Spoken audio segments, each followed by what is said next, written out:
আসসালামু আলাইকুম বন্ধুরা, কেমন আছেন? আশা করি আপনারা ভালো আছেন। আমার রান্নাঘরে আপনাদের স্বাগতম। আমি ভালো আছি। আজ আপনাদের জন্য নিয়ে এসেছি নতুন এক রেসিপি।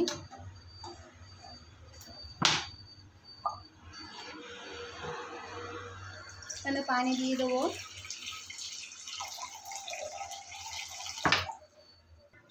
ঈদ উপরে থেকে লাকসা ভিজিয়ে দেখিয়ে দেবো আপনাদের। এখন পাউডার দুধ দিয়ে দেবো। পানিটা অল্প অল্প গরম হয়ে গিয়েছে।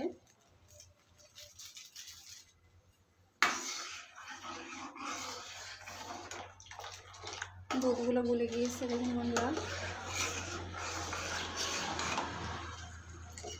ফুটে ওঠা পর্যন্ত অপেক্ষা করবো।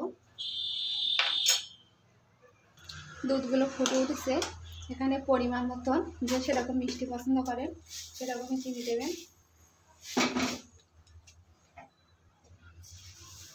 আর দেবো না, এগুলোই থাকবে।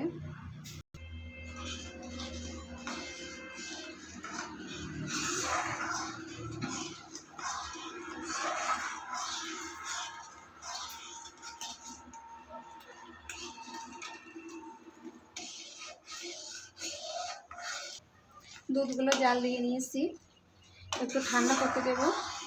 গরম গরম যদি দেওয়া হয় তাহলে লাকসাগুলো নরম হয়ে যায়, খেতে ভালো লাগে না। একটু ঠান্ডা করে তারপরে দেব। দুধগুলো একটু ঠান্ডা হয়ে গিয়েছে, এখানে আমি ওগুলো দিয়ে দেবো।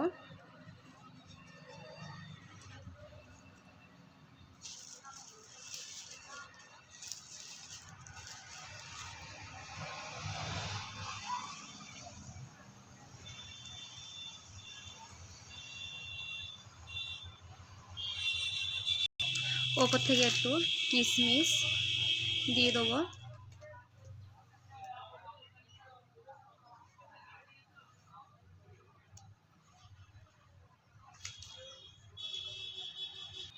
হয়ে গিয়েছে বন্ধুরা, দেখুন কত দারুণ হয়েছে। কেমন হয়েছে কমেন্ট বক্সে জানিয়ে দেবেন। আমি এইভাবে ভিজিয়ে থাকি, সেটা আপনাদের দেখিয়ে দিলাম। ভালো লাগলে লাইক কমেন্ট শেয়ার করতে ভুলবেন না। সাবস্ক্রাইবটা করে দেবেন। আজকের মতন বিদায় নিচ্ছি। আল্লাহ হাফেজ।